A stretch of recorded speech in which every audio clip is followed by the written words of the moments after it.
No worries. I'm just hanging out. I think Richard is going to run the meeting, so I'll let him kick it off. Are we ready to go, do you think? Yeah, I'd say we've got 18 people Okay. and yeah. Great. Okay, well, I'm Richard Bode. I want to thank you all for joining us on our Davis Electric Vehicle Association meeting for the month. We've got I think a pretty interesting meeting today. Just kind of some upfront to let you know that your mics probably should be muted right now so we can at least let the MC and then the speakers talk. If you have questions, post them in the chat, and Sandra is going to be in the background. She'll be kind of clicking on and let us know what the questions will be. So use that. And so we've got, you know, you can leave your video on or you can turn it off if you want. This meeting's being recorded, just to let you know that. So, and just a couple of things. It sounds like I kind of covered some of these already. You should start by keeping your audio on mute until we, you know, basically Sandra will announce if you want to ask a question. We'll do that. I also said, you know, keep the video off if you don't want it recorded. We've got a great agenda today. I just wanted to mention one thing. We're going to move the community car share discussion up, and we're going to make that first right after hot topics, just because our speaker has to leave a little early today, but everything else is still good. And I think we've actually got some great things today. We're going to hear about Unitrans, the electric bus, what's going on with them. VELOZ, which is the kind of public-private partnership to encourage EVs. And Lisa Chiladakis will talk about that and what their program is going to be. And then we're going to hear a little update on CVRP. And that's going to be very interesting to hear. There's some new news. And then finally, a little tour of the Volkswagen ID that's supposed to come out this year. And in fact, one of our members here, Jim Wilson's also got a test drive with it. So it'll be nice to hear that discussion. So with that, in fact, if you want to too, I'd say in the chat, if you just want to say who you are and where you come, you know, where you are, what you drive, and or if you don't drive, put that in the chat if you'd like to. So why don't we just kick it off here with hot topics. Since I've got my mic open, I'll tell you one of the first hot topics I want to say is that on Saturday, we're going to have a virtual EV pop-up. You know, what we do here with DEVA is we usually at our Davis Farmers Market, we have somebody bring in their electric vehicle, and then whoever bought it in and a number of us from DEVA would sit out there. We'd basically ask questions from the public walking by and go to the farmers market. And that's all kind of disappeared. So on Saturday at 10 a.m., that we're going to have a virtual one. And it's basically for the EV curious. It's once, a lot of times people have a lot of basic questions about how to drive an EV. So I think later, probably later today or actually tomorrow, we'll send out another reminder of that and send it to the DEVA list. And so basically, if you got a chance, you want to tune in. If you've got some basic questions, if you're completely new to driving EVs, you want to know about charging, how you make decisions, and what are the benefits, anything, basic questions, this is a great time to do it. And we'll just sit out there and answer some of the questions. So we're just going to be sitting around on our, you know, waiting for questions to come in. With that, anybody else have any hot topics they want to bring up? Did you see anything, any hands raised?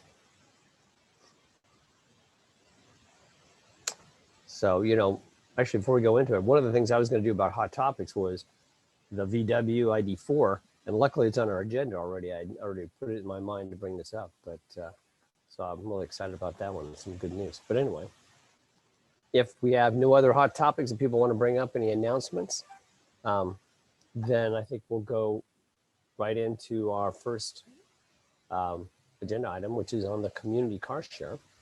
And I think Chris might have her hand up. Chris? Oh, okay. Yeah, I just wanted to remind everybody about all the local activities going on in this next week. So starting with the Diva event, but it's Earth Day next week. And so there are a number of things in the community going on. Cool Davis posted a blog that you should have access to on our website that has a lot of details about different activities, both virtual and in person.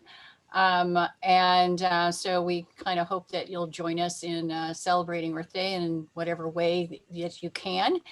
As we kind of move forward into the year, Cool Davis is starting to experiment with some in-person activity, and we're going to be offering all of the Diva volunteers access to training for doing in-person events coming into the future. So I just wanted to let you all know that that is something we're working on with Healthy Davis together, so that we have a plan for moving back out into the community and doing our electric vehicle events this year. Great. Thanks, Chris. Okay. Anybody else have any announcements? With that, Steffani Charkiewicz, did I get your last name right? You did good. Thank you. Oh, great. So Steffani's with the Sacramento Air Quality District, and she's going to tell us a bit about the community car share program that's been going on. Go ahead. All right. Well, thank you so much for having me here at your meeting today. Do you see my presentation? Yes, we do. I do. Okay. Fantastic. Let me minimize that. Okay. I will have time at the end to answer questions, but if there's something that's kind of, jumping out at you, feel free to ask questions as I go, knowing that I may answer it by the time I get to the end. But I'm Steffani Charkiewicz. I'm with the Sacramento Air District. I'm the lead staff implementing the Our Community Carshare Sacramento program. The Carshare program, as it is, we affectionately refer to it, is a pilot project that provides electric vehicle car sharing to low-income, disadvantaged community residents. The Sacramento Air District is the grantee, and I'm the lead staff implementing it. The program is funded by the California Climate Investments through CARB, their greenhouse gas reduction funds. We've broken the car share program down into phases as funding has become available. Each phase has included new subsidized housing locations with the addition of a mobility hub in phase 3.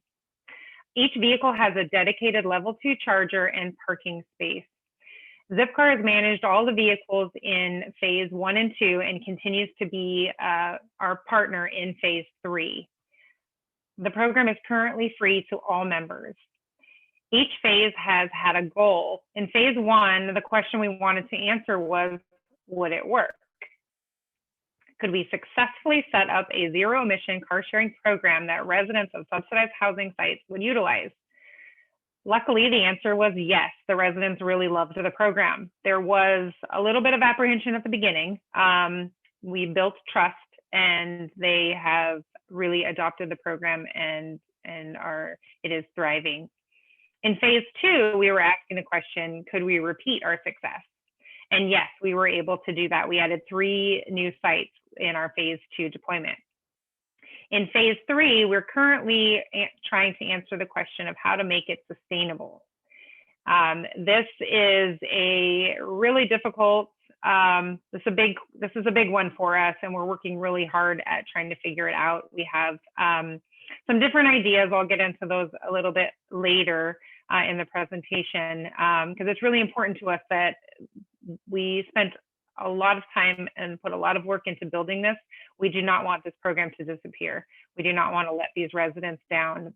They've come to depend on the program. We want it to continue. In phase 2, we also added the Transit Incentive Card, the TIC card, which is a Visa card that is limited by merchant code to only transportation. The TIC provides a monthly transportation subsidy to some low-income program members. The TIC card allows members to utilize transit, carpooling, microtransit, ride-hail, Amtrak, paratransit, and any other transportation providers.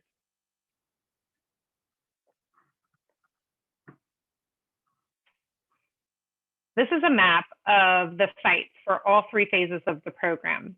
The phase 1 and 2 sites were selected by,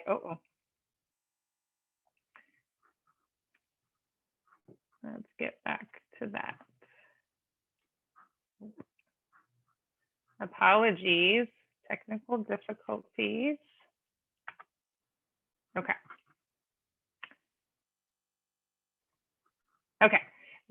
This is a map of the sites for all 3 of the phases of the program. Phase 1 and 2 were selected by the partnering housing agencies based on where they thought there was the greatest need and where they felt the program would be best received.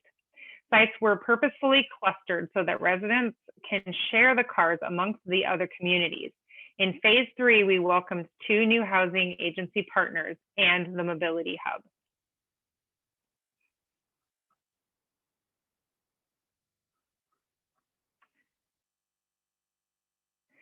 The program launched challenges. So we found early on that we had contracting and construction delays. The timelines we originally set out did not hold up as expected. And so, one of the things that we learned was do not underestimate the length of time it takes for both of those processes, because they can be affected by a number of things. And with construction, of course, weather was a big factor for us, because when we were first launching, it was the wettest winter that we'd had for years. And of course, we were trying to put chargers in during that time. So it set things back by several months. Vehicle management. Car sharing companies are an important and expensive part of the car share program. Car sharing has a lot of moving parts, and the car sharing companies we have found are the best way to handle them. Outreach and education, understanding the barriers. So as I mentioned before, trust.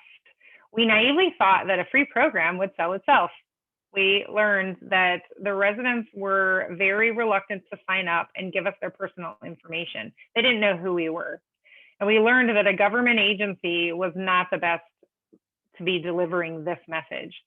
So we enlisted the help of local nonprofits and community groups, and that greatly increased the success of launching. We also introduced the Car Share Representative Program. The REP program is for volunteers within the community to help give rides and answer questions and help residents sign up for the program. As compensation, the reps are given a Visa gift card for the time that they spend helping with the program. Accessibility, excuse me. We set up an online registration process, hoping that the residents would be able to sign up on their own. We found that in-person has been a necessity for educating, signing members up, and providing overall comfort for the program. It is very hands-on. One of the reasons for this is the access to technology. Either the residents don't have access to the required technology, or they don't know how to use it. Many of the on-site meetings that we had were giving them tutorials on how to use their own personal devices. Many of the residents don't have smartphones, and if they do, like I said, they don't know how to use them. We tried to provide them access to technology by installing kiosks, which was basically an iPad that we locked out to only have certain functionality. We found that it was pretty clunky and fraught with problems, so we had them removed, and we're still searching for a better option. We really think it's important, but we just haven't quite figured that one out yet.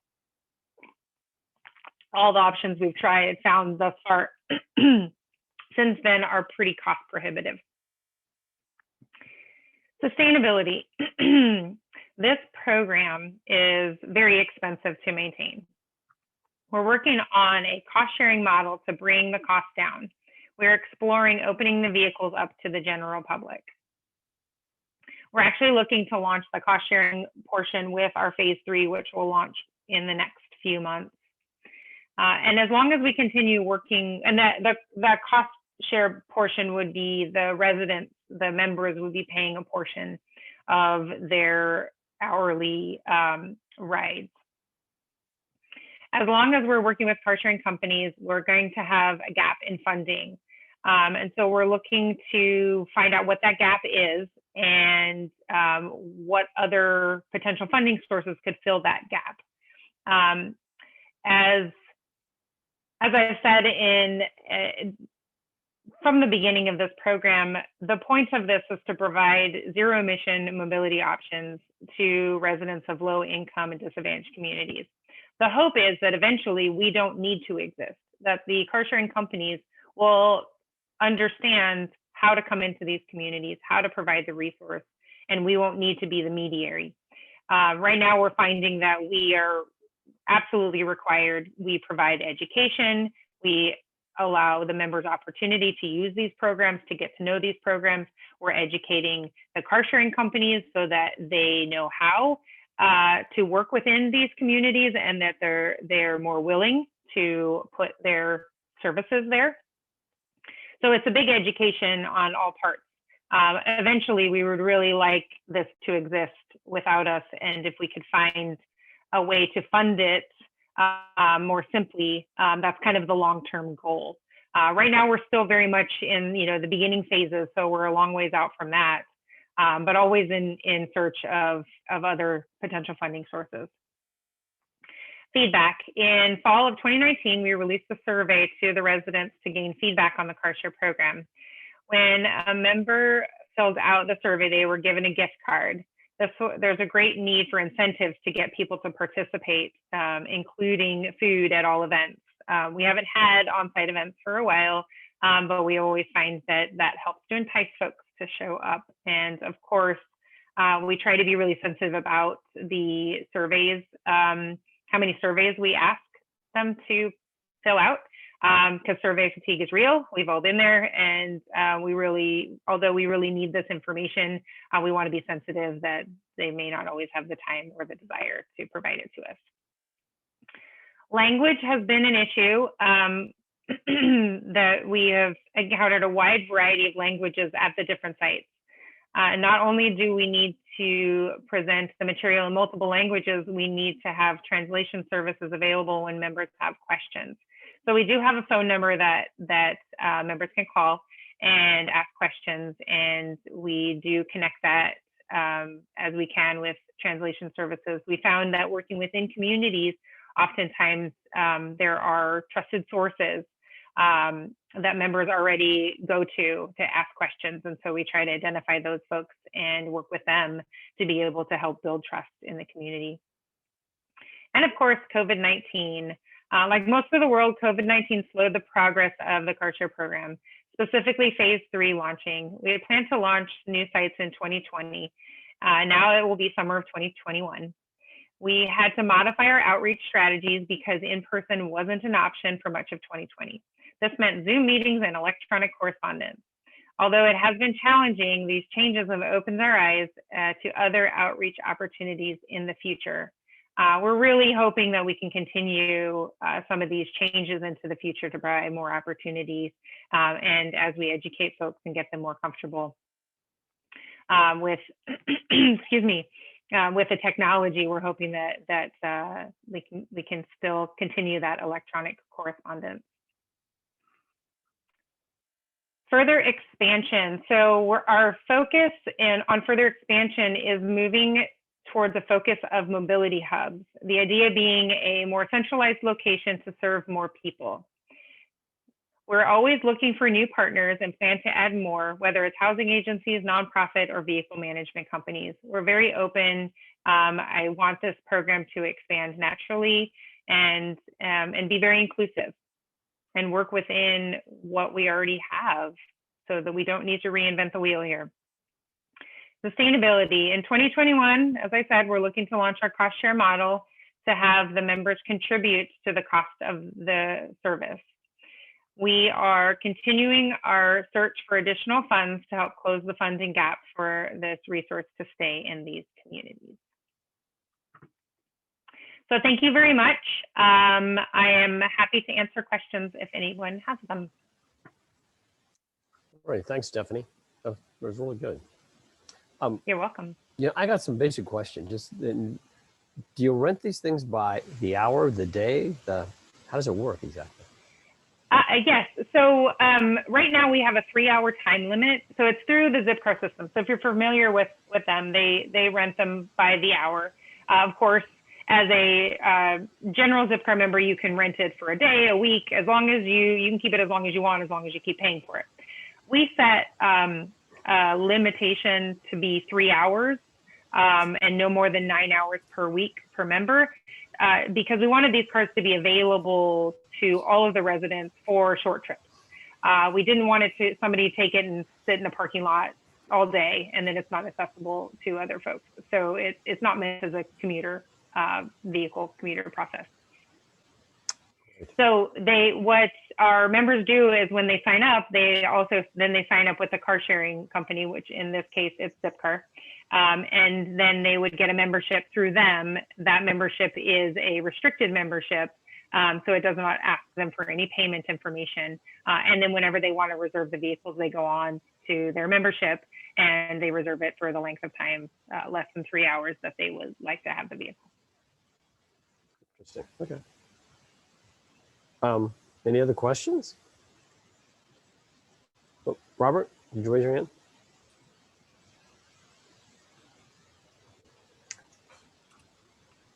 Anybody else have questions out there? So one other one jumped in my mind is cars. What kind of car? I saw the Chevy Bolt. Were they all Bolts? We started with all electric Kia Souls. We had 8 of those in the fleet. We have now retired all of them and replaced them with Chevy Bolts.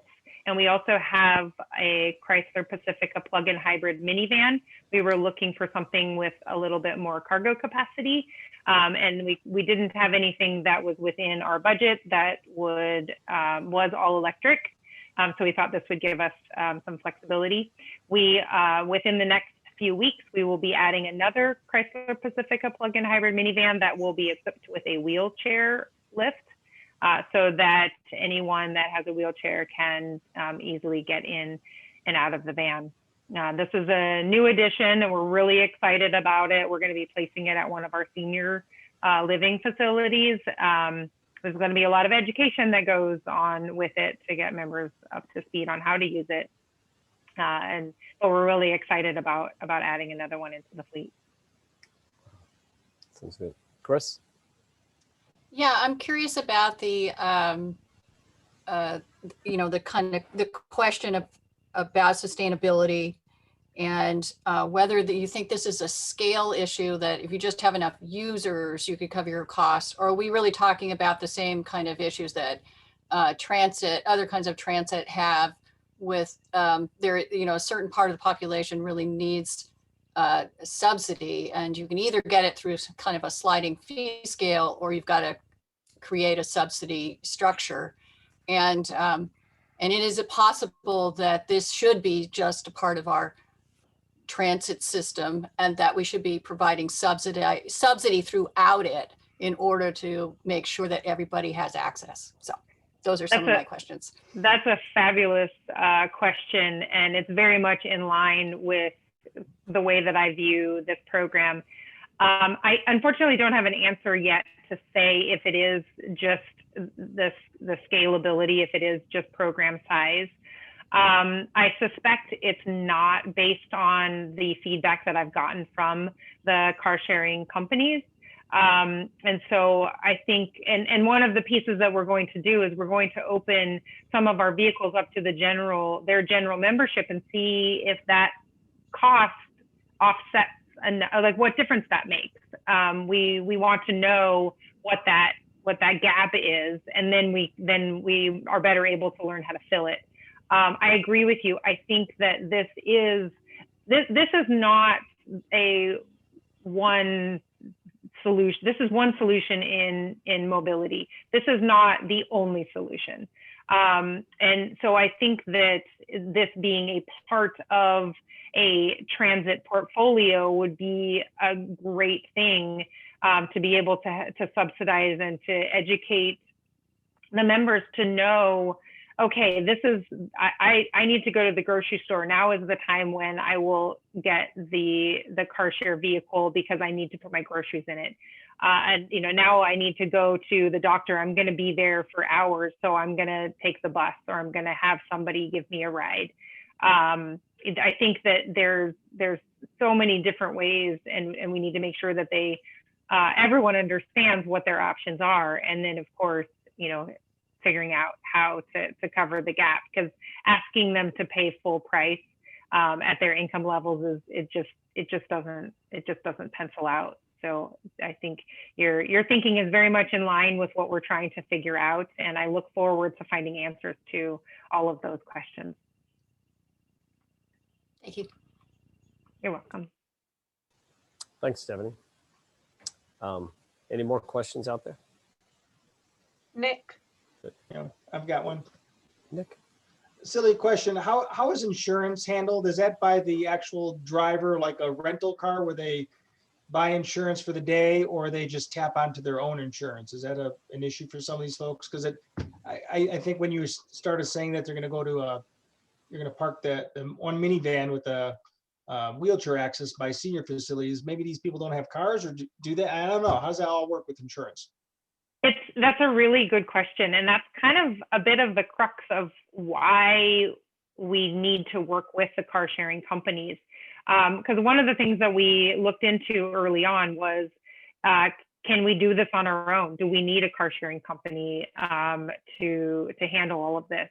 And insurance was a very, very big limiting factor. It was incredibly expensive for us to insure these vehicles for this purpose. And it made it really obvious, okay, we needed to go with the car sharing companies, at least to start, and then we can learn about it. And so in the case of Zipcar, they are self-insured. They do, for their general members, they do offer the option to have your own insurance, or if you have your own insurance, then if you get into an accident, your own insurance would then help cover, some of those costs. But for our program, our agreement with them is that their insurance covers everything short of a car being sold. And if a car is totaled, then we have another agreement where we will help replace it so that we keep enough vehicles in the fleet to keep providing access. And as we look into and we work into the paid portion, we start to broach into the members having some financial responsibility. So as we get into that, we're going to have to figure out how to navigate through that insurance piece and what that's going to look like.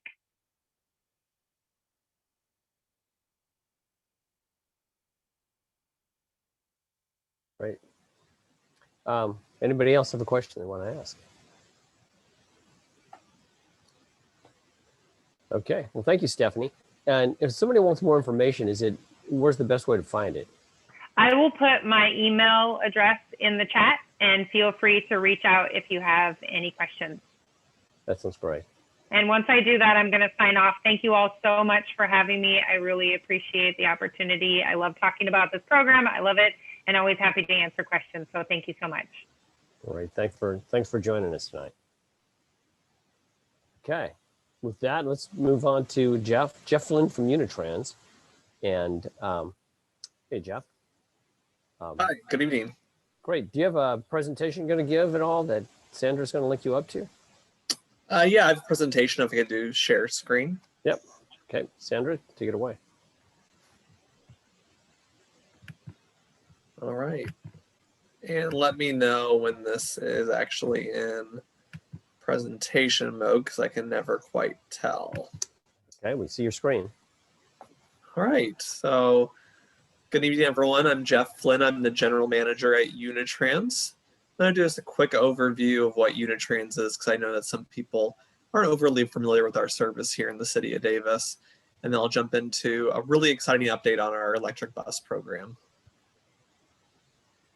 So we are your local public transit system here in Davis. We provide fixed route service here in the city.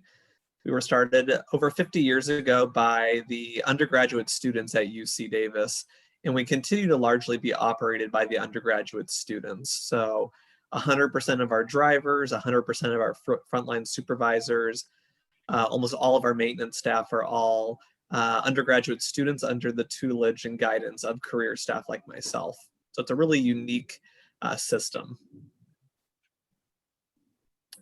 Pre-COVID numbers, so take this with a grain of salt. So Unitrans has a lot of riders here in Davis. We have over 22,000 daily riders on a pre-COVID weekday. 90% of those customers are undergraduates on any given day, and the other 10% are a mix of UC affiliates and just regular city folk and school kids. For accessing campus here in Davis, 1/3 of all undergraduates use Unitrans every day to get to campus. So it's a big mode share for the university. Because of our student-operated model, Unitrans is the lowest cost transit service in the state of California.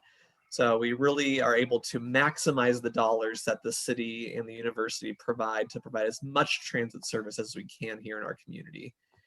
And we also have a lot of riders. So we have the second highest passengers per hour. So passengers carried on an average hour of service in the state of California. So it goes San Francisco, Davis, California, LA. Who would have thought? This is the spaghetti. This is our system map. I always call this spaghetti because the lines go kind of all over the place. We have 4 million annual customers. It's 18 routes. We operate almost every day of the year. And pre-COVID, we operated every 15 to 30 minutes. Right now, we're operating every 30 to 60 minutes.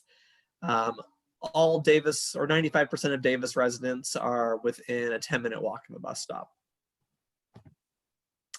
All right, so electric buses. So the state of California is really a leader here, as you all know. And the state has mandated that by 2040, all public transit fleets should be electric. And that by the end of this decade, so by 2030, transit agencies can only buy electric buses. So here in Davis locally, last year, the Causeway Connection launched. And the Causeway Connection is operated jointly by Sacramento Regional Transit and YOLO Bus. And it's funded through the university and through a grant. And that service links the UC Davis core campus here in town to the UC Davis Medical Center. So the new service is all electric buses. They got a grant through Electrify America for 12 battery electric buses, and which one of them you see right there. So what is Unitrans doing?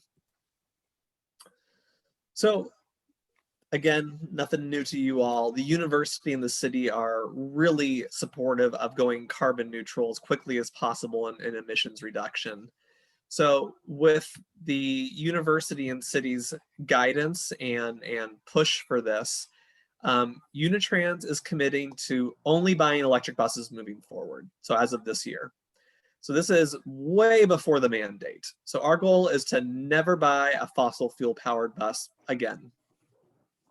So we have a fleet of almost 50 buses, and we plan to have a 100% electric fleet around 2032. So I know that seems like a long time span, but it takes a lot of time and a lot of money to replace those buses.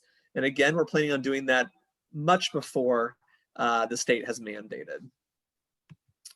So we started planning for this back in 2018, and we have a 3-phase electrification plan that we're working on. Phase 1 is underway right now. It's to prepare our facility, which is on UC Davis campus, to lay all the underground conduits and all the underground infrastructure for 100% electric buses, and to install an initial 14 bus charging stations, and then buy the 14 buses to plug into those chargers. So where are we today? So this is really apropos this meeting. As of last week, we were recommended to be awarded another $2.5 million. And that money now completes our phase one fund project. So as of last week, we have 100% funding for 14 buses and all the phase one infrastructure. So it's really awesome. And this has been a 3-year effort, planning effort to secure $20 million for phase one. Electric buses are really expensive. They cost about $1 million each. So it is not cheap to do that, plus all the facility stuff we have to do. So the electrical infrastructure you see there, about $4 million, and that's going to be completed this month. Chargers, that's another 1.5 million. They'll be installed this fall. And that project is being half funded through the Sacramento Air Quality Management District. So our partners on just the last presenter, they're funding half the chargers. And then the buses, about $1 million a piece, $14 million. So now here's some pictures. I know slides with bullets aren't really that interesting to look at. So this summer we started the facility upgrades, which I said, like I said in the last slide, will be completed this month. You can see we tore up half of our facility completely, tore out all the pavement, put in all sorts of conduit, put in all sorts of electric boxes, all sorts of stuff. And you can see, again, just a lot of dirt in this picture, but you know, you see the progress that was made. You can see the pedestals for the future electric chargers for those 14 spots. And it isn't much to look at, I understand that, but I get a kick out of it. I think it looks beautiful. And those square pedestals are there for this fall to receive those electric chargers. And then we'll have 14 electric buses lined up every night charging. And then those 14 buses will be in our community every day.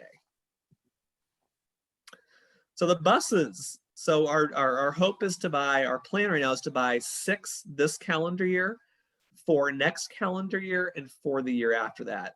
Why not all 14 at once? Well, the funding isn't all gonna be deposited to us all at once. We need to met it out a little bit. And also buying all 14 buses at once means that all of our fleet is aging all at the same time. And for maintenance best practices, you want to stretch out that timeline so buses aren't all aging together. As buses age, just like your car, they have more maintenance problems. So we want to smooth out that curve with how they age. So by 2023, 30% of our bus fleet will be electric.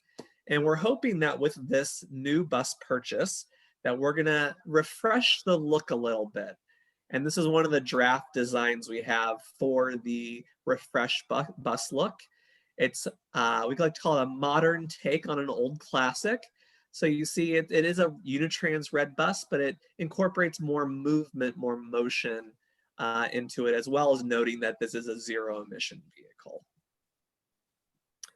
So what's next? So we got all the money for phase 1. We got all that moving right now. Next is phase 2, no rest. So phase 2 preliminary engineering is already completed. Our goal is to install another 14 parking spots and chargers for phase 2. The funding strategy is going to get started in a couple years.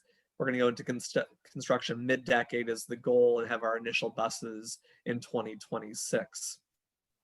This full effort to do all this is going to cost $75 million. So it is no low-cost effort. And thanks to our partnerships with the university, with the city, with the Air Quality Management District, with the federal government, with the state and other programs, we're confident we can get there. It just takes a lot of community support to get there. Other unrelated news, but exciting still, is that in August, we hope to introduce fare-free youth here in Davis on Unitrans.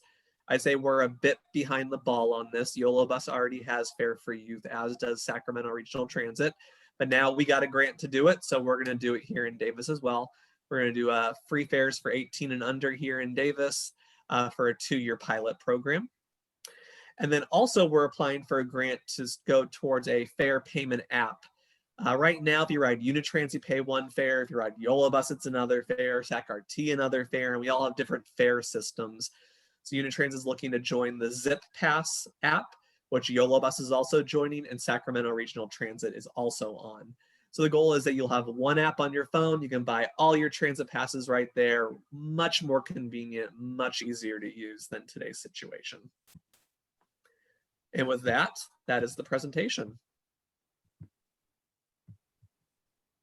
Wow, thanks, Joe. That's actually, I didn't realize how much Unitrans drove. The second largest group in the state. That's pretty impressive. That's Yeah, it's very high ridership based on how many service hours we operate. right. But even regionally, we carry over twice as many people a year as YOLO-Bus. We're only second in the 6-county region to Sacramento Regional Transit. So Unitrans does a lot of business here in town. Wow. And then one of those comments I saw in here, are you going to have any double-decker EV buses? Yeah, eventually we will. Right now in phase 1, we're just buying single-deck buses, but electric double-deckers were just introduced by a couple manufacturers. So we hope that once those get tested and become less of, like pilot buses, that those will be on the market and we can buy those too. Wow. They still say Trafalgar Square and things like that on them. Yeah, a really cool thing. I mean, I would really love to go for a historic preservation grant where we could go and convert a vintage London double deck into an electric bus. I think that would be a really cool project. We are keeping our eyes out for stuff like that, but I think that would just be a real great thing to have here in Davis. Wow. Anybody else have questions? Want to pipe in? I do. Great. Jump in. Can you hear me? I can. Hi. Wow, this is great. Thank you. A couple of questions. One is, could you say what your website is so we can find out what your bus schedules are? Yeah, unitrans.com. Okay, that's easy. And I had a sort of a technical question about your charging. I agree with you. The picture of the potential chargers is beautiful. So you should definitely keep that. That's a good picture. But was that, do you charge once a day? And can you tell me, did this require a major infrastructure from PG&E to get this installed? So thankfully, the campus provides its own power to itself. So we did not have to coordinate with PG&E, which really makes this simpler. Regarding the first question, which I already forgot, can you repeat the first one? Oh, do you just charge the buses once a day? That was my question. Yeah, the reason why we're committed to going all electric right now is that we have a really simple service and a really simple route profile. We only operate here in Davis. Davis really isn't that big, it's not that big of a community. So with the bus technology that's already available, we can operate a bus with what's provided by the industry all day long on one charge. It really is the perfect alignment of the stars on where the industry is right now. And it's only going to get better from here. So yeah, our goal is to pull them all out at 6:30 in the morning, pull them all in at 10 o'clock at night, plug them in, charge them for 8 hours, and then go back out the next day. That's great. And can you say approximately what is the range of the buses? Do you know? Yeah, the ones we're buying will hopefully get 200 to 225 miles of charge.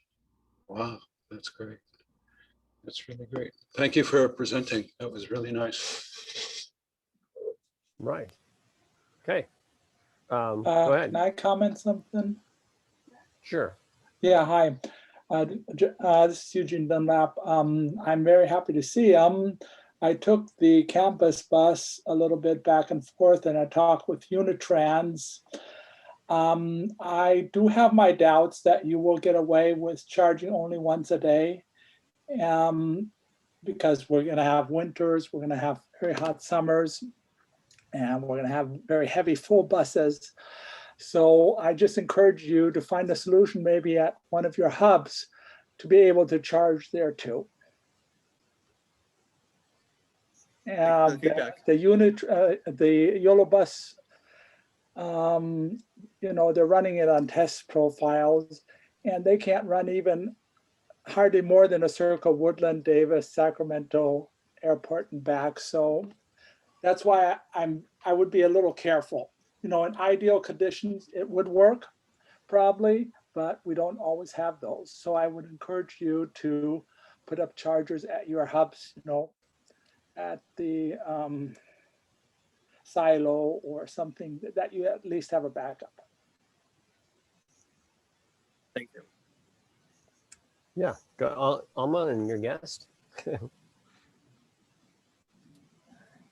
Oh, we can't hear you. You are. Can you hear me now? Oh, yeah. You have to speak a little louder now. Okay. Anyway, the question is, do you need those large buses, or can you also get a fleet of some smaller buses during maybe the less congested times? Yeah, Unitrans has such high ridership for about 8 to 10 hours a day that having to have more buses for lower times and higher times would mean that we'd have to buy a lot more buses. And then we'd also have to be pulling buses in and out of the yard all day. So from an efficiency standpoint and a capital cost planning standpoint, because our ridership is just so high, it does not make much financial sense and operational efficiency sense to buy a fleet of smaller buses. Now, are there other bus companies that maybe can sell similar buses a lot cheaper than $1 million per bus? Have you looked into maybe checking to see if there's other bus companies? Yeah, through our funding, we can only buy American products. So if you accept federal funding, you must only buy American products. So in America, there are 3 electric bus manufacturers, and the price of a bus is roughly the same amongst each of them. Okay. Thank you. Thank you. Right. Anybody else? Hey guys, I have a question. Sure. First of all, like, super exciting about the buses. I'm thrilled. I see the Proterra bus going across the causeway, and I'm just like, oh my gosh, so fun. But I wanted to ask, and maybe I missed it. Did you say what your OEM is? Like, what bus manufacturer you're getting them from? Yeah, we evaluated 3 different ones: BYD, Proterra, and New Flyer. And our goal right now is to contract with New Flyer. They are the lower cost option based on a peer review that we did. They have the best range right now compared to the peers. So, and also I'll have an entirely New Flyer fleet right now. So the buses, they share a lot of parts. So there's some maintenance efficiencies that you get there as well. Yeah, totally. Thank you. Yeah, I work with electric buses, so it's exciting to see more of them out on the road. So I'm looking forward to it. Yeah, that makes sense. If you already have a New Flyer fleet, you might as well stick with the same guys. So, and also I had I guess, curious. So, are you planning to do any like infrastructure at the MU for charging? I know that there was like conduit run back in the day, and maybe try to do some sort of split system when the yellow guys have to start electrifying as well. Have you thought about that? Doing any pantograph charging, which is so cool. No, we're not. So based on, again, on our route profile, how much we've seen out of peers are getting on their charges, where the industry is going with how much you can get on a charge, we're not currently planning for charging at the terminals. We will reevaluate that if we have to. The nice thing about Davis and the nice thing about campus is it just isn't that big. So, you know, we have 2 bus terminals on campus, and they're a half mile from our facility. So I mean, there really is, you know, our how condensed we are really does help us out in this case. Yeah, awesome. Sounds good. Thank you. So excited. I think we had one more question from Rich, and then we'll move on after that. Go ahead, Rich. So Jeff, it's so exciting to hear the numbers of the ridership and how we compare between San Francisco and LA. On a typical P route for the perimeter bus, what kind of miles is one route? Yeah, so the P bus that runs all day, so 4 buses, sorry, so between the P and the Q line, there's 4 all day. There's 4 buses that run all day, so 2 on the Q, 2 on the P. The P and the Q buses that stay out all day are out there for about 220 miles. So we will not put these initial buses onto those 2 lines because, or those 2 buses that do the P and the Q that are out for that long, because it will be like on fumes at the end of it. But the other 2 P and Q lines are out from about 6:30 until 7 at night. And those two we can put these initial buses on because they run about 150 miles a day. So we have already looked at how many miles per line we have per day and where we should be placing these when we receive them at the end of the calendar year.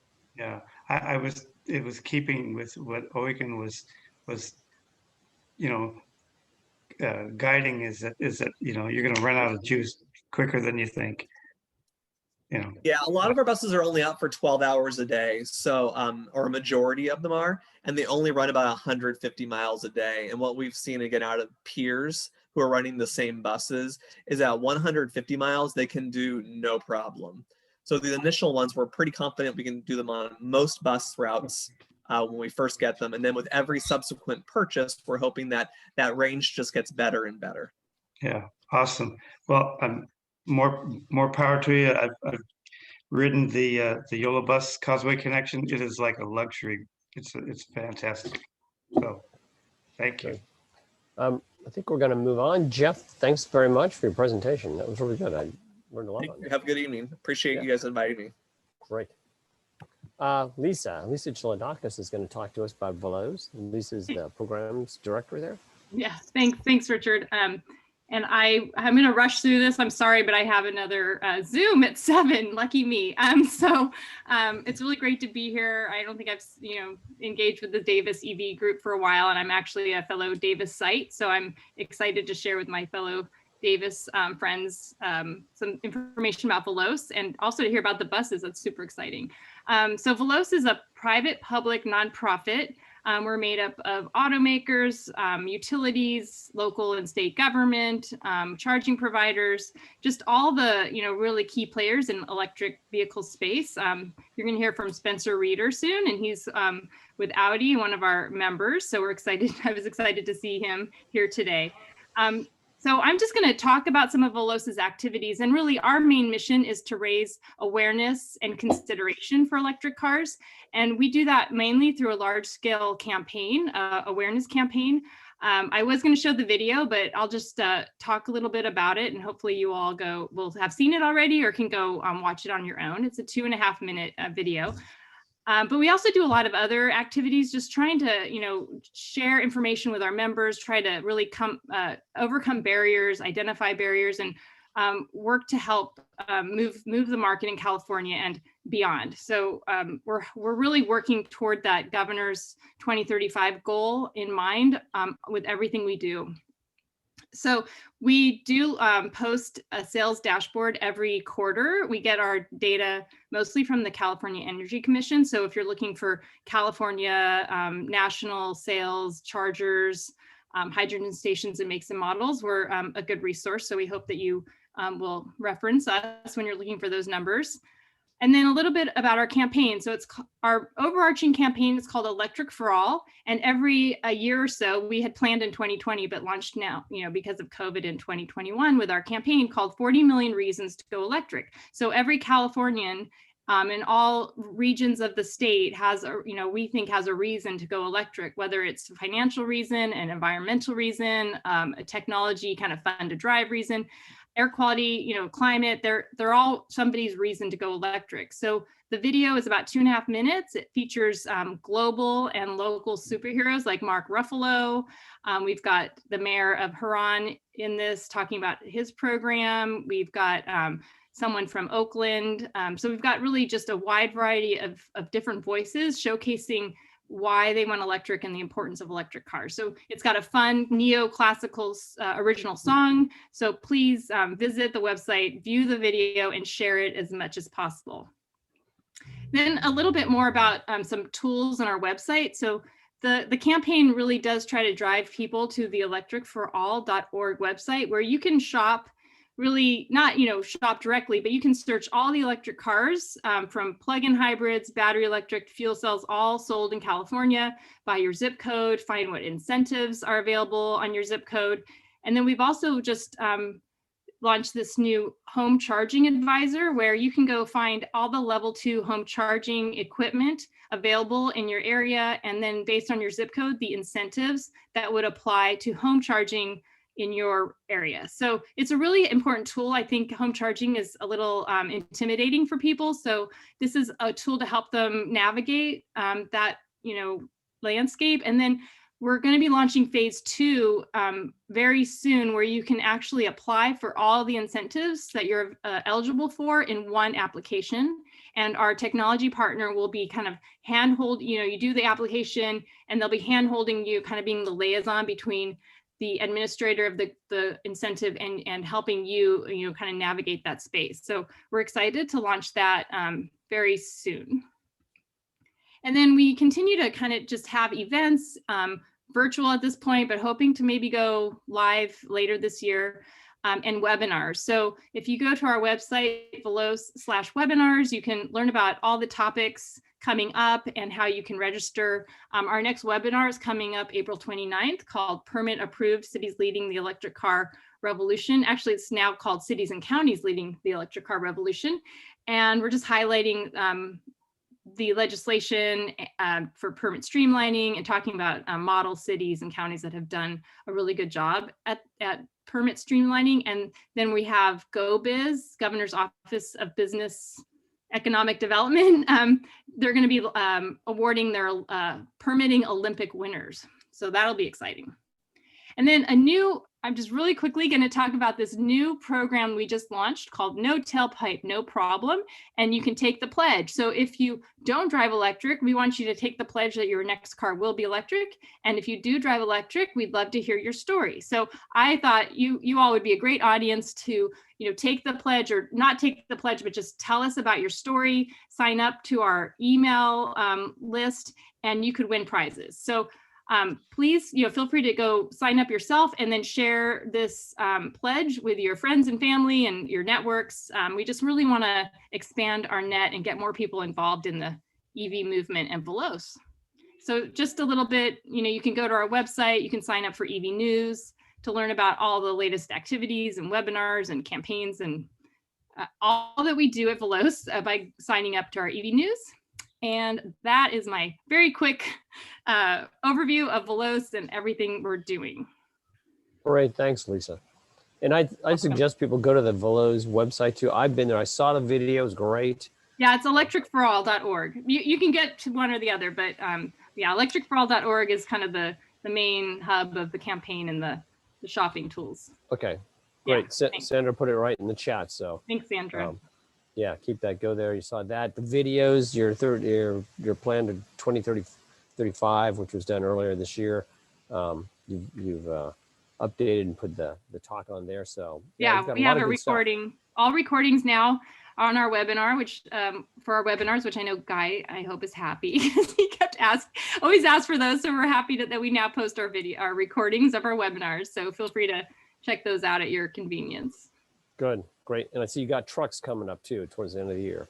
So yes, we're talking about trucks, all sorts of things, post-pandemic recovery, B2G, B2X, W2F. So anyway, yeah, that's everyone's favorite title. So anyway, I would love to answer questions, but I'm gonna just have to run virtually to my next meeting. So it was nice being here. Thanks, Lisa. We'll call on you again later this year. You're a great presenter. That'd be great. Thanks. Bye. Bye. And I just remind everybody to go to that electricforall.org and go look it up. They've got a lot of good stuff there. A lot of good information. Good to hear about the charging advisor too. I think that's one that's going to come up for a lot of people. Okay, let's move on. We're going to hear a CVRP update from Marisol Sifuentes. And Marisol, you're on. Thank you, Richard. Can you hear me okay? Yes, I can. Okay, great. So I am putting on the chat a series of different links. So the first one is just rebate funding status, where you can check the funding status real time. And the second one is a press release that just went out from the California Air Resource Board regarding funding. The third one is the CVRP eligible vehicle list as it stands today. There are new cars added I think constantly. And then I don't think this last one worked. Oh, I'll provide the link at the end. And this is for the work group for CVRP that's happening this Friday that I'll invite you to attend. So with that said, I'm sure most of you have heard, but the CVRP funding is expected to run out for both standard and increased rebates within 30 days. And it's within 30 days. So, and then please feel free to ask any questions as I go through. I'm gonna just read through my list. So I have quite a few things to cover. So funding, future project funding, including interim funding to cover qualified wait list applicants is decided through the California state budget process, which should be finalized in June 2021. Efforts underway include working with the legislator and a public work group to examine the range of funding sources and approaches to incentives for those who purchase or lease an electric vehicle. A public work group meeting will be held this Friday from 9 to 10, and I'll provide the link. And what is really exciting is before there was no wait list, and as of today, there will be a wait list. So what does that look like and what does that mean? So once funding is exhausted within these next 30 days, applicants will be put on a wait list while options to continue the program are being explored. Applicants on the wait list will receive a rebate contingent upon funding availability, meeting program requirements. All applications in progress before funding runs out will be processed and rebates will be issued if approved. So just to explain that a little bit further, what that means is that if there is funding and you've applied, or if you applied last month and you're still waiting for your application to be approved, your funds have been reserved. So even if we get to it past the exhausting of the funds within the 30 days, your funds are still reserved. The only thing that I can tell you from someone that's looking at not the applications, but just the frequently asked questions, the only thing I urge folks is read the documents that are provided and provide the best documents that you can. And if you have questions, call us, because you do not want your application to get canceled, because if it gets canceled, you're going to go on that wait list. If you reapply or if you are even eligible to reapply. So if an applicant cancels an application, they will need to restart their application. And if a wait list is in effect, they'll be added to the wait list. And then rebate now, which doesn't affect Sacramento or Davis, but it is in San Diego and San Joaquin Valley. As long as funding is available, rebate now applications will remain open to qualified low and moderate income applicants in San Diego and San Joaquin Valley who have not yet purchased their vehicles. And then how did we get here? Like, why is this happening so soon? March 2021 was one of the highest application volume months since the inception of CVRP, like huge volume, crazy. CVRP rebate applications have recently far exceeded early 2020 levels with significantly higher participation by low and moderate income consumers, which this is good news for California EVs market. This has led to CVRP's remaining funding being rapidly expanded. So that's kind of the update. And if I'm open to any questions, I can try to field them. And then let me give you the work group that's happening this Friday. That's the link below, and you can register for it. Any questions? Good. We must have a lot of questions here. Guy, do you have a question? I certainly do, but I thought I'd let some others jump in first. Okay.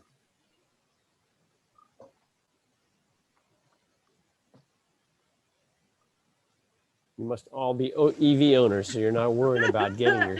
Or you must already have your CVRP funding. Why do we care? First of all, I have a question. This is Mark.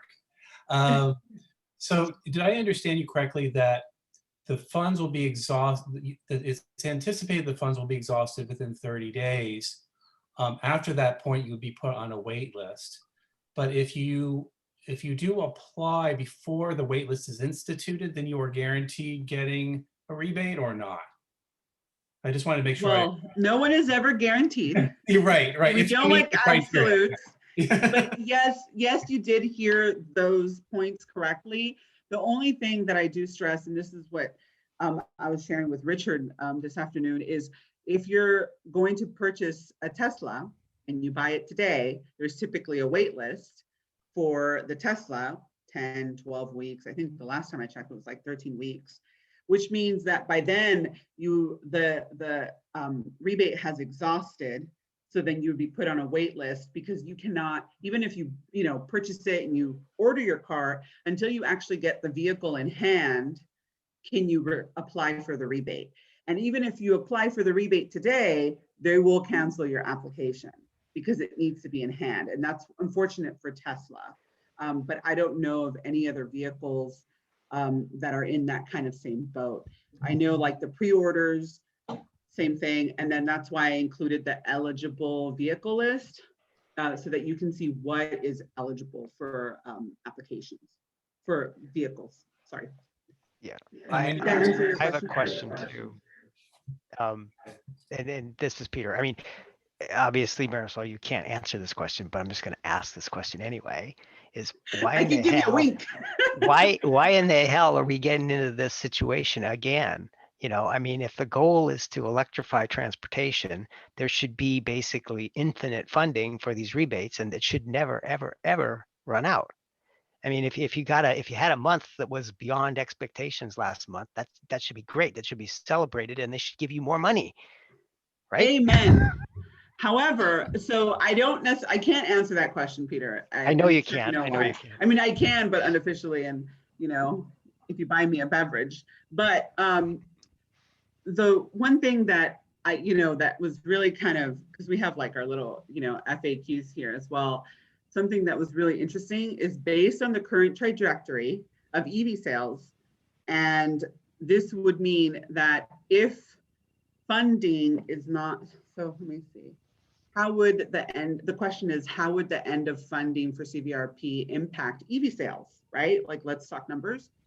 So according to CVRP rebate data and new registration data from IHS Markit, during 2019, approximately 47% of new BEVs, 38% of new PHEVs, and 90% of new FCEVs were rebated. Respondents to CVRP Consumer Adoption Survey 2017 to 2019 edition were asked whether they would have purchased their vehicle without the rebate.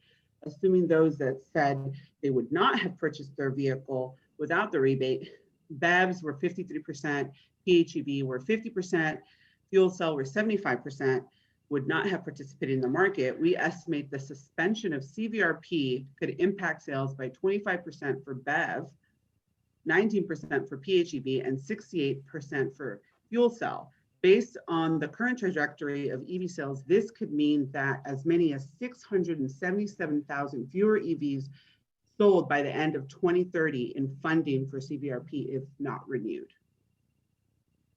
So sorry, lots of data there, but I think that's really impactful. No, but that makes sense. And it's all the more reason to keep the funding flowing. Yeah, so I encourage you Friday.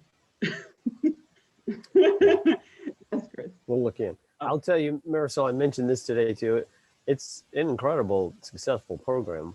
When I've worked at the SAC Auto shows in the EV booths there, almost everybody asked me about the CVRP. And we've actually had staff over there sitting in the room with us too. And so everybody asks about them. Nobody goes, oh yeah, I don't need that. It's a great selling point. And I think really needed to really broaden the program. So it certainly was for me. I bet. Yeah. Chris? So just as we see this lift off of really great advertising, which is probably contributing to all of this, but also the participation of low and moderate income households in purchasing, we're going to stop the rebate program. So only the, yeah. And I guess I'm I'm wondering, is there a discussion of that? Of how does this look? Chris, Is that, you bring up a great, I'm sorry. So should we be bringing as many low and moderate income people to this discussion as possible? Would that have an impact on the decision makers? So this is what really is difficult, and I've explained this to Guy and Richard and folks that ask me these questions, is we are administrators of the program that is government funded. So our comments and clearly I have to read very scripted. Marisol, yes. Can I just sort of answer that? Yes, Chris. Yes, bring people, encourage that. So we can let Marisol off the hook. It's not. Thank you. It's clearly not her. And we have to be careful. She's not involved in the policy. 100%. I cannot be. But I do have to say, Marisol, I appreciate you and so many others that are with the feet on the ground that are working very hard to make the program effective. The dollars get to the right people. Very much appreciated. But I think, Chris, as you were sort of asking about Friday, not just across the board, the more people we get there, the better. I don't know behind the scenes how much leverage we're going to have, but this is going to be our shot at it. I was surprised to see that they added the wait list, because before they said, no, it's a done deal. It's all over. No wait list. Let's not mislead people. So maybe that puts a little glimmer of hope. Guy, just a couple points to that, if I may. So Chris, I will bring up that specific question to the group because I think it's worth mentioning, especially as someone that works in the equity space. Like, how is this message being received? Now that we've done this in January, which is great momentum with upping the 400 FPL, are we now turning our backs on the low to moderate income when we've seen such a great increase? So that's a great question. And I will definitely reiterate that with the team so that they can understand what the perception may be moving forward. And then kind of like the narrative or what may happen if they do not fund this program. And then Guy, thank you for saving me there. I can't talk policy or direction or whatnot. The only thing I can urge you to do is go on Friday. I don't know if there will be a public comment, but it'll be a place where we can see what information will be provided regarding the funding status and also how they're going to pull funds to fund the wait list. It sounds like, I think this is a great opportunity for us EV Association members and advocates of EVs, really get the message out there about how successful this has been and the great work that the center that Marisol's at really has done to push the EV market. But I also want to think it's a good thing to push what Chris just mentioned too. There's this feeling of kind of like the EV market really opening up. Trucks coming on by mid-year and to the end of this, pickup trucks, new EV models coming on. It's like, this isn't a time to kind of put your foot on the brake all of a sudden, or at least to even take your foot off the gas. It's time to move ahead. So it's kind of the funding agencies I think we need to get the message to. I almost think they've got that message, but I haven't heard. Yeah, Chris? I guess I'm feeling like I might just pick up the phone to my local assembly person or state senator's office as well and share the equity message. I think the question around, having had, a decade of funding? Is it a decade with CVRP or? We're 10 years last year. Mostly going to upper income households, and to have the moment where we've been shifting, we're getting that shift to moderate and low income household participation, and the program gets shut down, that it's just such bad form. I don't think that that's the message or the intention of the design of the program. So I think, and us coming to advocate for that to our political leaders is important, including the ones that represent us in SACOG, for instance, who pay attention, especially to our transportation footprint in the region. Great. Great, thanks. Thank you, Marisol, for wait a giving us that update. Oh, go ahead, Guy. I still have a few. Hey, and Marisol, I came in a little late, so my apologies, first of all. Did you mention the change in the EV, especially PHEVs that are allowed in the program? So it's not that they're allowed. There's a few cars that got dropped out with the recent updates as of April 6th. And I covered this at the SAC EV meeting, but let me tell you which ones got pushed off. And where people can go to get the list if they want to look at it again. Yeah, so there's quite a few that were removed. I'll look it up and then I'll just put it in the chat so that I can send it to you. But it's like 6 vehicles. I know the Toyota Prius Prime is no longer eligible. The Kia Niro plug-in hybrid is no longer eligible because it doesn't meet certain EPA requirements. They also used to do the UDDS standard, and now they've recently moved to the EPA. And this was all done in January, but the vehicle eligibility for the plug-in hybrids got updated in April. Yeah, and I think also the Ioniq was dropped too. Yes, the Ioniq. Plug-in hybrid, not the electric. Yes, plug-in hybrid, yes.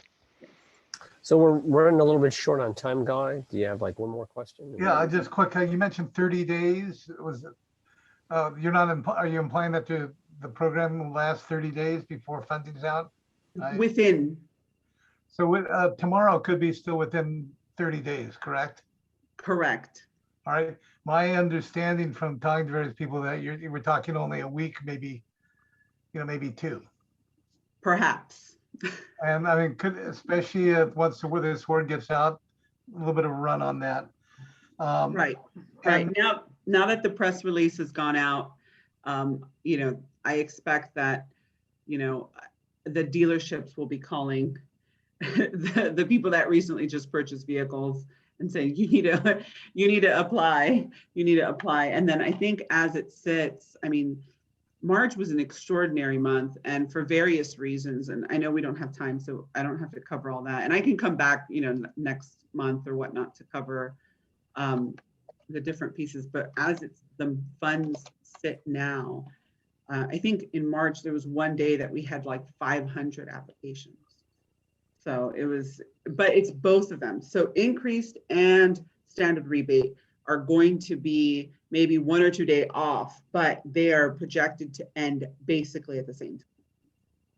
Marisol, maybe we'll try to do that next time, our next meeting, have you do another update depending. Yeah, and give you another, sure, for sure.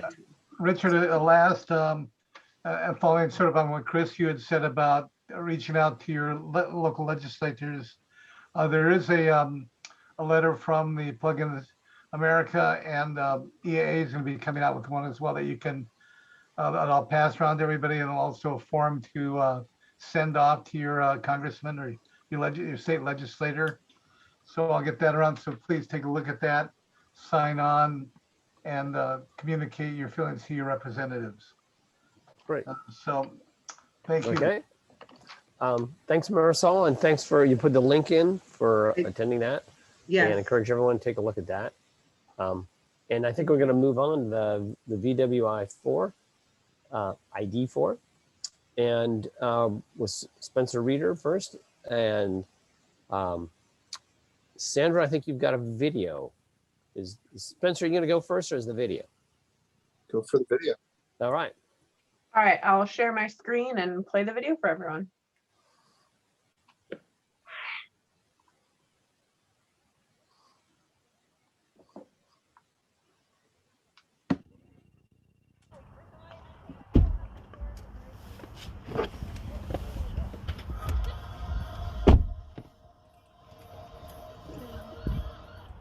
Thomas Hall, Executive Director of Clean Start and Advisor at SAC EV.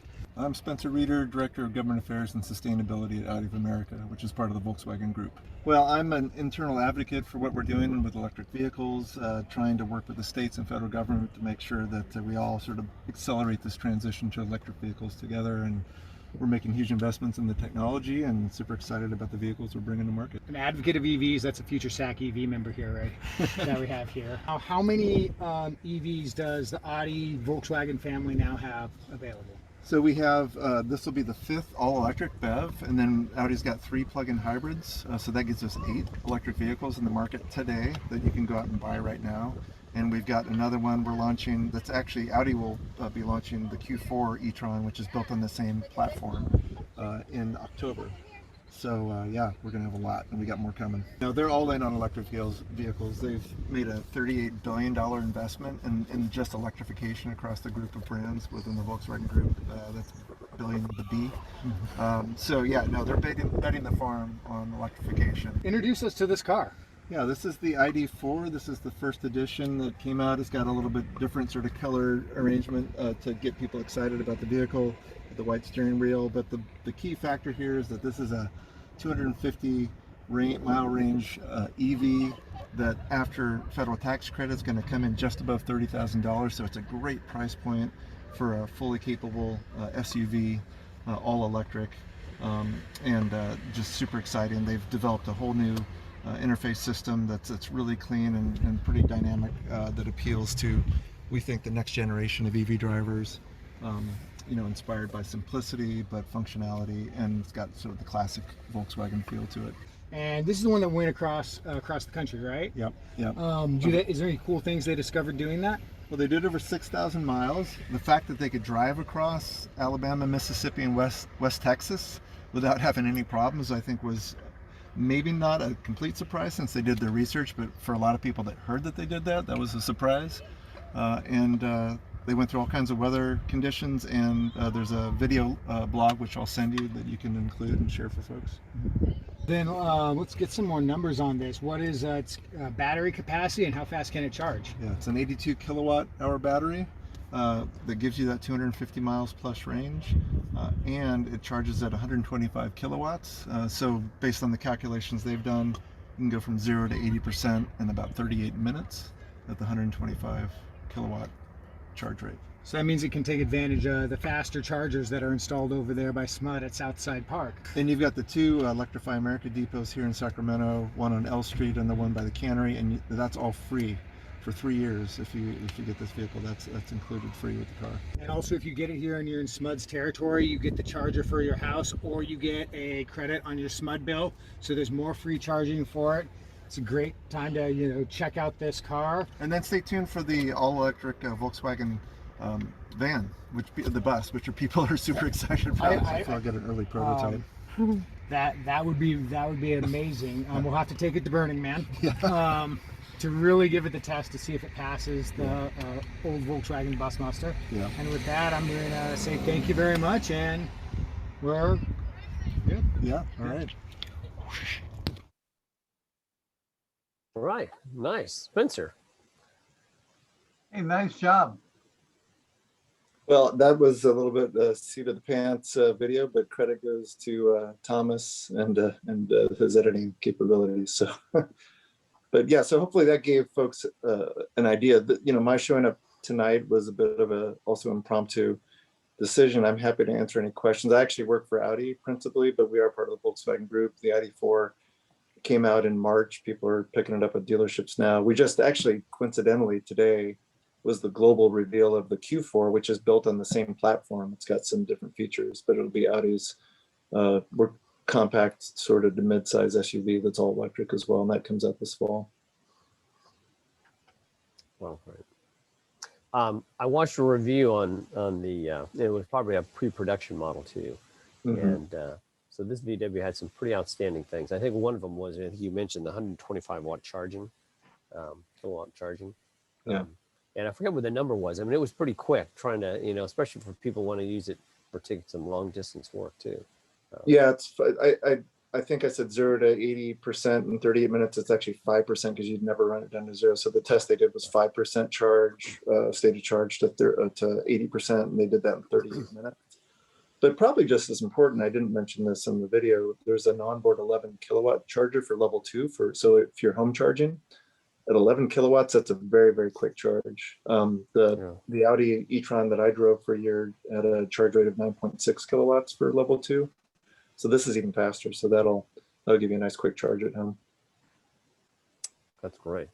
Yeah. Questions? Excuse me. Anybody has any questions out there at all? I saw it had the everyone's subdued from the CVRP news, which we as an automaker, by the way, are really discouraged by that too, and it's unfortunate.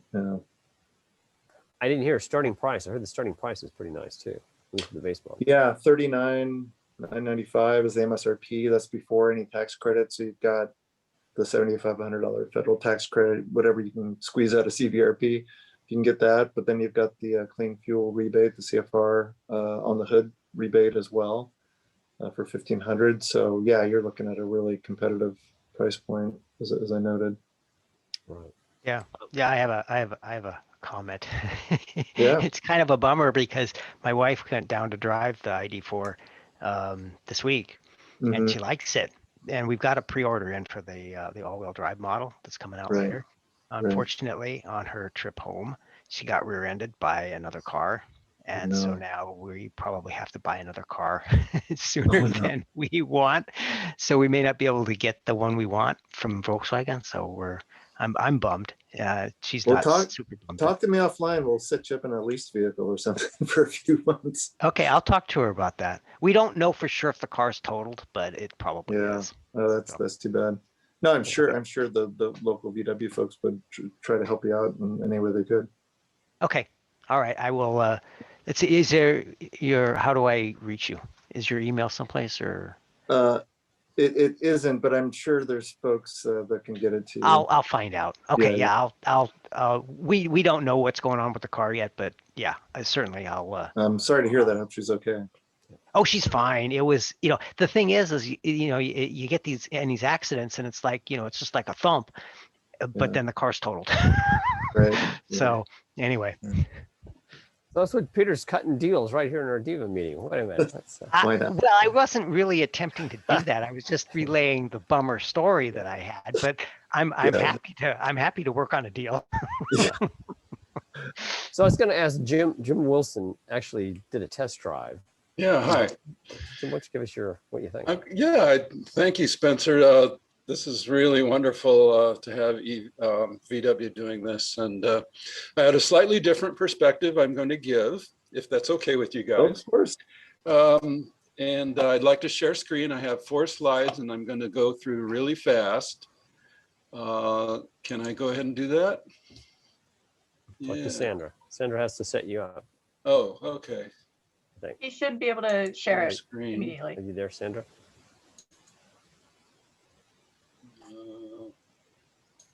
How do I know when I'm ready? It's at the bottom of your screen. There's a green. I think I already clicked it. Yeah, I already clicked it. What happened to my Zoom here? Did it go away? Well, we can still. Oh, it's probably just on another tab. Let me try something here. I'm clicking on the Zoom icon and it isn't giving me focus here. So, don't tell me. Zoom doesn't like me either, Jim. So. Well, I'll ask the question. I did a test drive too over in Marin County. I like the car a lot. Had a couple issues, software issues still that I was surprised to see. I hope you're going to work on that pretty fast. In regard to cameras, what I love on the Tesla is that it can constantly record your driving and what happens around you. And we've had 2 instances in our home where somebody hit my daughter on the freeway, took off and hit her again and stuff like that. And only by that recording, we were able to, get out of it and explain what happened. Why does VW not do that, or Audi? Yeah, I'm not going to have the perfect answer for you on that. We've heard that elsewhere. Yes. And I think, the German privacy laws, the European privacy laws, I should say, are so stringent that there's a sensitivity that's been built in our headquarters around privacy, and they're just hypersensitive to that. And of course, it's a hot topic here in California as well in terms of consumer privacy. So I think that the limitations you'll see on the recording of video or any information from our drivers is going to be driven by, I think, an erring on the side of caution when it comes to privacy. Well, we put in our own cameras now, and a lot of people are putting in their own cameras, and that is a stupid solution because it limits everything. I'm half German. I understand a little bit about what's going on. That's why partly they're having COVID problems, because they can't get an app going because of their private issue in Germany, privacy issues. But it should be able to turn on or off depending on what the owner wants. Yeah. Not a big company telling me you can't record. Yeah, I have the same thing now. I drive a Chevy Bolt. It can record, but we have no access to it. Come on, we're the owners of the car. Yeah, no, I hear you. And I think it's an active conversation that's going to continue to evolve. And I think, these voices need to be heard as well. There's as I said, just I think an overabundance of caution right now because the privacy, it's just such a hot topic, right? Jim, Sandra, I'm ready, Sandra, if you want to. Do I have permission now or not? Yeah, you've had permission. Sandra? You just have to press the Sandra? green. Can you hear me? Can anybody hear me? Okay. Yes, I do. Thank you. I've got it here. Okay. And I think we'll share pretty darn soon here. Is it coming up for you guys? Starting. There he goes. You're on. All right. Thank you. There's the car that I test drove at Nello and enjoyed it. I wanted to just share, especially with Spencer, I've got some thoughts that I'd like you to float up the chain there if you can. I've got my pen and paper out. Oh, fantastic. Well, I just wanted to show you something. I have been a VW fan for a long time, and I like what you call the fun cars. You got the world famous GTI and the Golf, and I currently have an e-Golf, and these are just so much fun to drive. And so I wanted to start out on that foot and then kind of go where I really want to go here, and that's that the manufacturers seem to be determining that everybody wants a crossover. And you can see how many there are. And when I look at what I call the fun cars, well, that at least you can afford, you've basically got your Tesla and you've got your e-Golf. And so I think if you can understand the message I'm trying to put across here, is that the ID.3, I think, should come to the States. And I wish you'd make a pitch for that. Well, you'll feel better to know that that I have. Okay. So the person that hired me, and I've just worked in the industry for about 3 years now. The person that hired me was Scott Keogh. I reported to Scott Keogh when he was president of Audi of America, and he got promoted and is running Volkswagen Group of America. And I reported directly to him. And even though he had moved over to Volkswagen, I called him. I said, Scott, you've got to bring the ID.3 to the US. So I think you and I are kindred spirits in that regard. I have my checkbook ready anytime. So, in fact, I just bought the used e-Golf myself just for personal use. I didn't even get a company because the price is so good. I'm sympathetic. It was a 2017 with 17,000 miles on it. Oh, man. Well, thank you. Listen, I hope we bring the ID.3. I will give you a bit of just one fact or one data point that'll shed some light onto why that left-hand column is so populated and the right-hand column isn't. 71% of Audi's sales last month were SUVs. Wow. 7-1. in the industry overall, the SUV percent share is 60, plus or minus, depending on the month. So, I mean, listen, this industry is data driven. They see where the quote unquote average car buyer is right now in the US, and it is in the compact to mid SUV market. And so this isn't by accident. Unfortunately, there's still a good number of people that like the smaller cars. And I'm one of them, and I hopefully we do. Now, Audi does have the Audi e-tron GT, which is a smaller coupe, but it's out of my price range. So okay, well, thank you for that. And there's nothing wrong with crossovers, but I just wanted to give that. And I thought I'd share my driving impression, such that it is, briefly. And I know we're running out of time here, but I did enjoy the drive, and I enjoyed, the way you started up, and giving that it's an SUV, I wanted to give it a chance. Does this in some way do something that other SUVs don't do? I don't know, but I have to tell you that as soon as I got on the road, and let's see if I can get my screen to, for some reason, Zoom is not letting me do my slides here. Zoom, I don't know. Anyway, what I'm going to do is.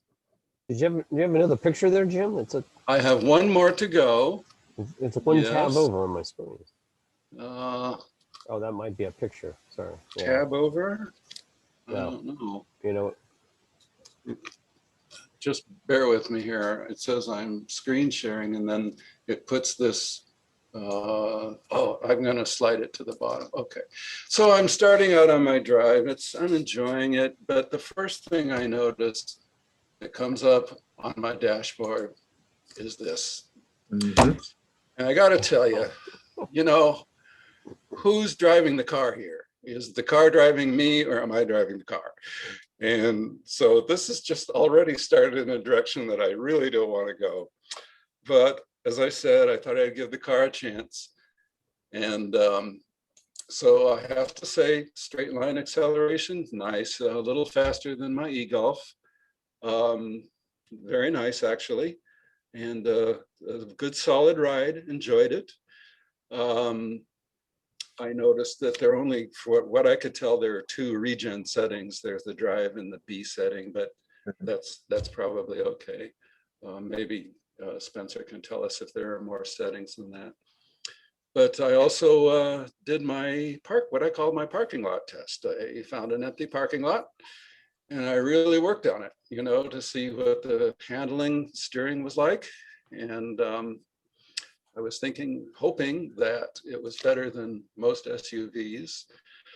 I did notice right away that it had the feeling of a rear wheel drive car, which is much different than the e-Golf.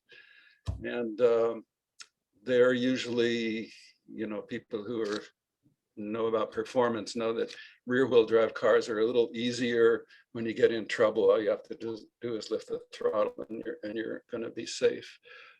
So I noticed there was a big difference between that and the e-Golf.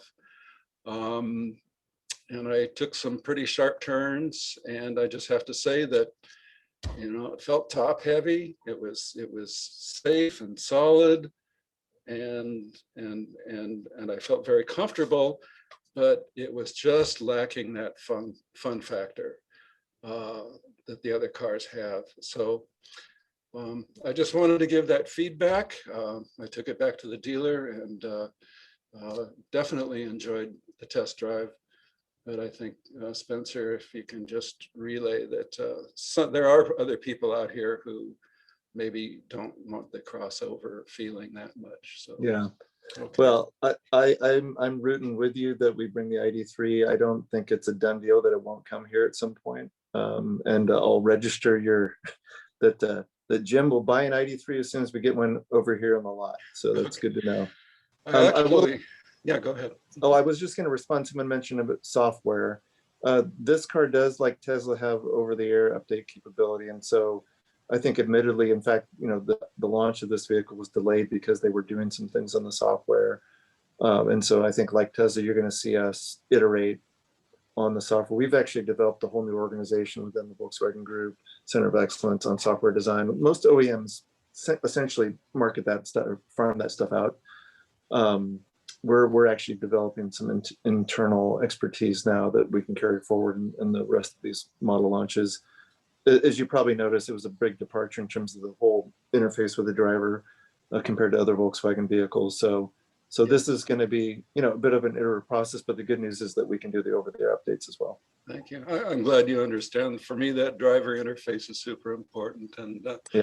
I'm glad you understand as well. So yeah. Take care. Good. Any That's more it, questions? Richard, for me? Thanks, Jim. You can unshare your screen. I will unshare, stop sharing. I think it's at the top. Oh, you got it. Good. How's that? Okay. That's great. Anybody have any other questions? So what I heard out of that too was rear wheel drive, the charging style. It's got the moonroof in it. Seems like it's got plenty of room as well. Oh yeah, and it's got a 250-mile range too.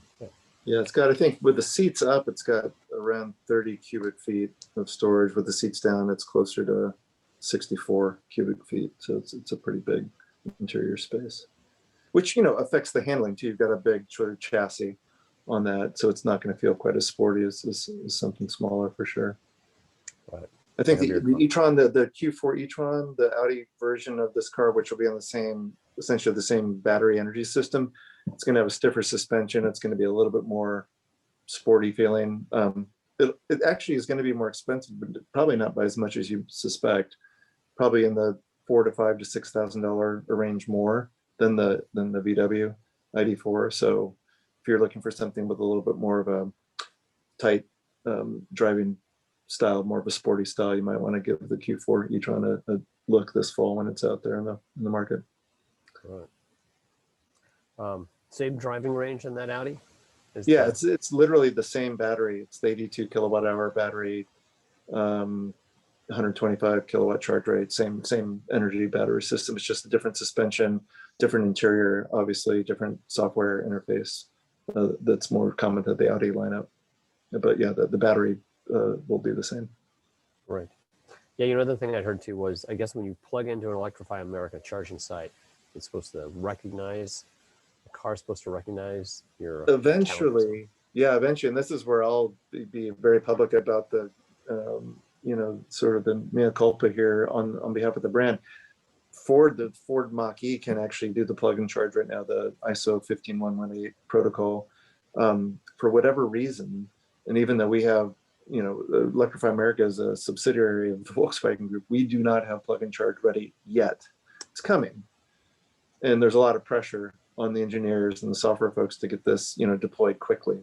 But yeah, we're a little bit behind on the plug and charge. It's built into the app that you load in with your vehicle, and it's, once you get it dialed in once, it's fairly straightforward, but it's not quite as seamless as just plugging in and the charge starting immediately. So that's coming, and we've heard the critiques about how come Ford's doing that and you guys aren't doing this, and you have the relationship with Electrify America. So okay. Quick question: does it have drum brakes in the back? Yes, it does. And the reason, this is what I've heard. I work for Audi, so I'm not as intimately involved with some of the engineering discussions on the Volkswagen side. But because you're using regen for the vast majority of your braking, that the drum brakes are actually more than sufficient to give you what you need. With that. Yeah. Yeah, and I just drove the ID.4 for 2 weeks, and I didn't notice any braking issues or performance issues. It brakes just great. Yeah, was my experience as well. So, right. Any other questions out there? Okay. I will just, the final note. I think there's about an 8-week wait. I don't know. A gentleman ordered the all-wheel drive. That's coming later in the year. The first edition is sold out. It was sold out like the first day. So it's the Pro and Pro S that you can make a reservation for now. And I think the average is about an 8-week wait, just for people's information. And the one final thing, it's a 250 range car, as EPA rated it, Edmunds.com did a real world test. They got 287 miles of range. Wow. So for whatever that's worth. Yep. Yep. Okay. Great. Well, thank you, Spencer. Yeah. Okay. With that, I think we're done. I want to thank everybody for joining us. Before you go, if you want to save those links, make sure you go to the chat and save the file with all the links out there. And Sandra, do you have anything else to wrap this up? Nope, that's it. We will have the recording available hopefully on the Cool Davis website within a week or so. So you'll be able to share it with friends and refer back to presentations that you wanted to check information on. Great. Thank you. Okay. With that, I think we'll end our meeting. Thanks for everybody for coming. Thank you, everyone. Have a good Peter, day. give us a ride in that car, Peter, when you get it. Haha, yeah. All right. Bye. Bye-bye.